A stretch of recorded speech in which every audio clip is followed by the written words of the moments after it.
सगळ्यात मोठं दिसतंय जरा. याचं नाव कार्बन डायऑक्साईड CO2. ओके. आणि हे कुठल्या आगीला वापरायचं? याच्यावरती पण आहे बी आणि सी वरचा. ओके. सर, इकडे या बरं. बी मध्ये तुझं आहे, पेट्रोल डिझेल चालेल. गॅस, सी मध्ये इलेक्ट्रिक. चालू आहे ना? याला वापरायचं कसं ओपन करायचं ते आणि वापरायचं कसं आता? ही सेफ्टी पिन आहे. ओके. ती पिन बाहेर काढून घ्यायची. ओके. तेव्हा जिकडे आग असेल तिकडे करायचं. ओके. मग घड्याच्या उलट्या दिशेने फिरवायचं. ते बंद चालू करता येतं का? आज तो आपण नळासारखं जेवढं पाहिजे तुम्ही तेवढं चालू हां. करा. एकदा प्रेशर घ्या बरं. एकदा मला पाहू दे बरं. किती pressure आहे? म्हणजे किती लांब?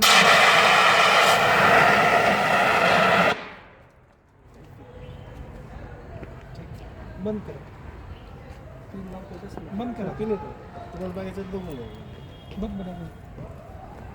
आधी असं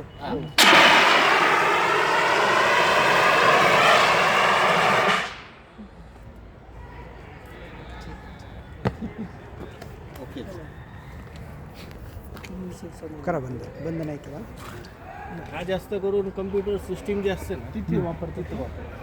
कारण कसं आहे समजा आपण कम्प्युटरला जर वापरलं की पावडरवाला जर वापरलं पावडर आतमध्ये जाणार ते खराब होणार. ओके. आता आपण हा पाहिला चालू केलं इथं खराब काही झालं IT ला आपल्या मोठी पुस्तकांसाठी चालतं. पावडरला दोन्ही बी. आणि तो पाईप टाकलेला तर हायड्रंट होतं.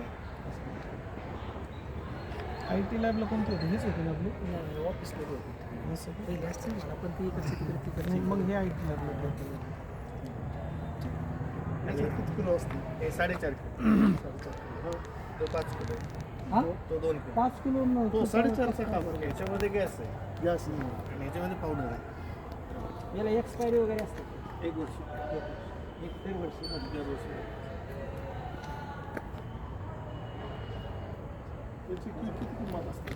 नवीनची नवीन 1000 रुपयापासून किती किलोचं काय कसं माहीत आहे. रिफिलिंग 300 पासून सिलेंडर असेल तसं.